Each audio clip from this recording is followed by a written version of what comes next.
Chercheurs et chercheuses de vérité, salam alaikum. Je vais vous parler dans cette vidéo d'un sujet, comment dire, je vais m'arrêter uniquement sur la lettre al-Qadr. À l'approche de l'occasion de Siyam, c'est-à-dire le Ramadan, la période de Ramadan qui va dans quelques jours commencer pour les milliards de musulmans, pour les 2 milliards ou 1,5 milliard de musulmans. Moi, je ne vais pas parler de Ramadan, mais je vais parler de Laylat al-Qadr, la nuit du destin. Je ne parle que de la nuit du destin dans ce verset-là. On va essayer ensemble de déterminer comment trouver la nuit du destin à travers le Coran. Comment on fait pour trouver la nuit du destin à travers le Coran. Je vais vous montrer comment moi je fais. Vous n'êtes pas obligé de partager, mais je vais vous montrer ma méthodologie.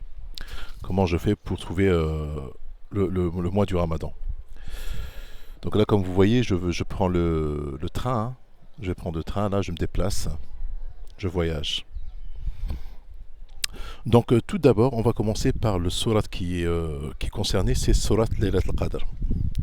Inna anzalnahu fi Laylat al-Qadr. A'udhu billahi minash shaitanir rajim. Bismillahir rahmanir rahim. Nous l'avons certes, c'est-à-dire le Coran, fait descendre pendant la nuit d'Al-Qadr. Alors, qui te dira ce qu'est la nuit d'Al-Qadr? Quand Allah te dit Oma adraka ma Laylat al-Qadr, tout de suite après il t'explique ce que veut dire Laylat al-Qadr, la nuit du destin. Qui te dira ce qu'est la nuit d'Al-Qadr? Allah il t'explique. La nuit d'Al-Qadr est meilleure que 1000 mois. Donc khair min alf shahr, ça peut être 1000 mois, shahr ça peut être alf ishar, c'est-à-dire 1000 réclames. Alors, durant celle-ci descendent les anges. Ainsi, alors c'est très important, le 4 il est très important, le 4. Durant celle-ci descendent les anges ainsi que l'esprit, par permission de leur Seigneur pour tout ordre. Alors, tanazzalul malaikatu warruhu fiha bi'idni rabbihim min kulli amr. C'est-à-dire, les anges, qu'est-ce qu'ils descendent faire? Et l'esprit, qu'est-ce qu'ils descendent faire? Dans cette nuit, les anges, ils descendent pour châtier. Je vous verrai après par la suite. Et l'esprit, qui est l'ange Gabriel, il descend pour euh, rentrer en contact avec un messager, avec un homme, et le désigner comme messager et lui apporter la nouvelle, c'est-à-dire le message divin, le Coran, l'Injil, la Torah, et ainsi de suite. Donc il y a les deux qui descendent, il y a les anges et l'esprit, l'ange Gabriel. تنزل الملائكة والروح فيها بإذن ربهم من كل أمر. Dire min kulli amr, ça veut dire que pour tout ordre, c'est-à-dire que ce soit pour le châtiment ou pour la miséricorde, c'est-à-dire le message divin. Ar-Ruh, ça veut dire le message divin. Salamun hiya hatta matla'il fajr. Alors, salamun hiya hatta, le mot hatta, jusqu'à l'apparition de l'aube. Alors, hatta en langue arabe veut dire que la chose est longue. C'est-à-dire qu'en langue arabe, quand je dis par exemple mon territoire s'étale d'ici, hatta, alors ça veut dire que hatta, ça désigne la longueur de la chose, l'immensité de la chose ou la longueur de la nuit par exemple. Maintenant, on va aller dans un autre verset. Alors là, déjà, Surat al-Qadr, on voit à peu près ce que ça veut dire. Il y a un autre verset où Allah dit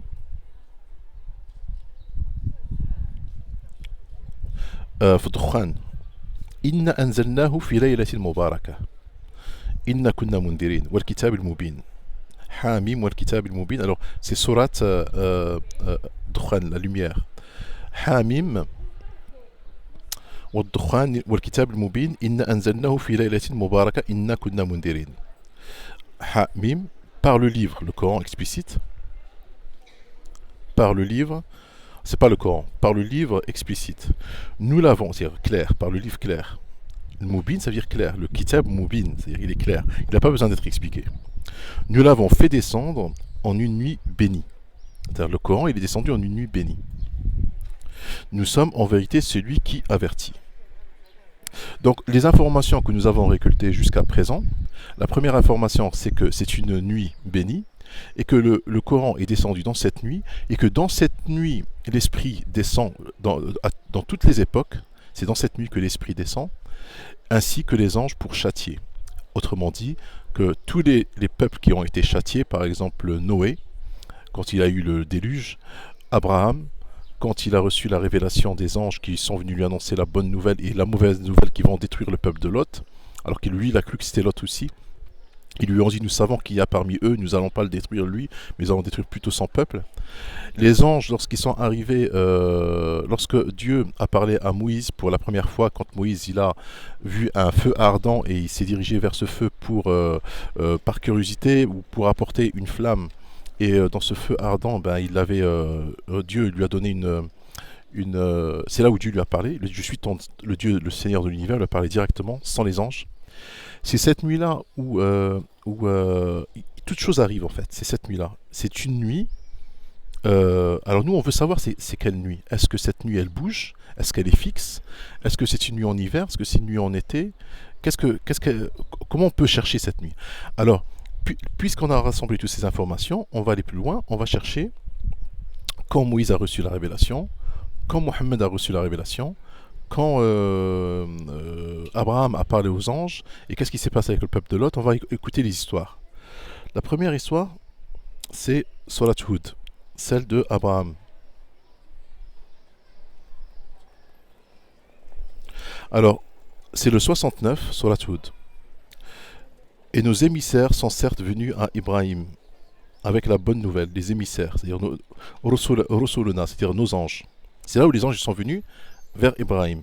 Alors là, ils ont eu la double mission, c'est-à-dire que ils sont venus pour lui annoncer la bonne nouvelle, qu'il va avoir un enfant, et par la même occasion, ils sont venus avec la mauvaise nouvelle qu'ils vont détruire le peuple de Lot.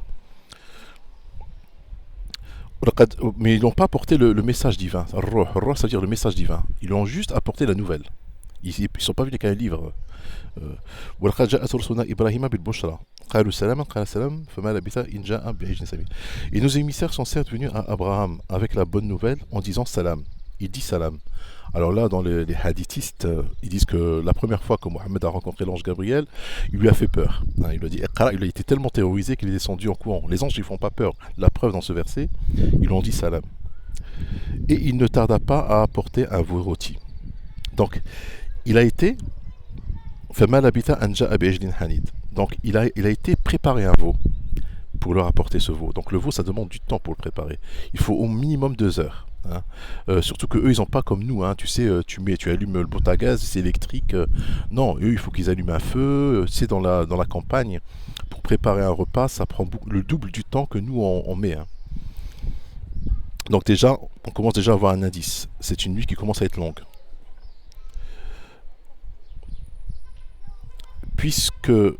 Puis, lorsqu'il vit que leurs mains ne s'approchent pas de lui, il fut pris de suspicion à leur égard et ressentit de la peur vis-à-vis d'eux. Ils dirent, n'aie pas peur. Haha, la sakhaf. Donc les anges, quand ils viennent, ils disent la sakhaf, n'aie pas peur. Donc l'ange Gabriel, quand il a rencontré Mohammed Gallo Iqra, c'était pas un terroriste, hein, l'ange Gabriel. Il n'a pas dit, il n'est pas venu pour le faire peur. N'aie pas peur. Nous sommes envoyés au peuple de Lot. Sa femme était debout et elle rit alors. Nous lui apporta donc la naissance d'Isaac, hein, et après Isaac, Jacob. Donc ils annoncent la nouvelle. Elle dit malheur à moi. Vais-je enfanter jusqu'à le 73, 74. Alors,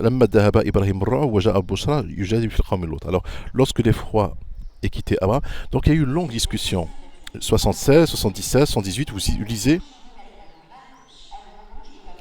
Alors dans le 78, quant à son peuple, il vint à lui à court auparavant. Alors là, ils sont partis vers Lot. Donc ils sont déplacés de Abraham. Vous lirez l'histoire. Hein. Il s'est parti d'Abraham vers le peuple de Lot. De Abraham, ils sont partis vers le peuple de Lot. Ils ont mangé chez Abraham le veau qui a mis 2 heures pour être préparé. Et ils se sont déplacés comme à l'époque, les hommes ne pouvaient pas imaginer qu'on pouvait voyager à la vitesse d'un avion, c'est-à-dire 800 km/h. Qu'on voyageait à 2 de chameaux, donc ça prend du temps pour partir du peuple de Lot, du peuple d'Abraham jusqu'à peuple de Lot, qui était à peu près à quelques kilomètres. Il y avait une centaine de kilomètres à peu près entre Jérusalem et les abords de la mer Morte. Et donc il faut du temps. Il faut du temps pour accomplir la mission. Maintenant, on va aller dans le surat Taha, Moïse. Le verset 9 et 10. Lorsqu'il vit du feu, il dit à sa famille, restez ici, je vois le feu de loin. Peut-être vous en apportai-je un tisson. Donc, où trouvais-je auprès du feu de quoi me guider? Donc un tisson, c'est-à-dire que il avait du mal à, à allumer le feu, il faisait très froid. Donc c'était une nuit froide.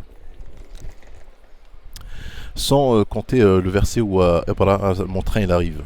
Sans compter le verset où Moïse dit où Mohammed Ya ayyuhal muzammil, ô toi l'enveloppé. Et ainsi de suite.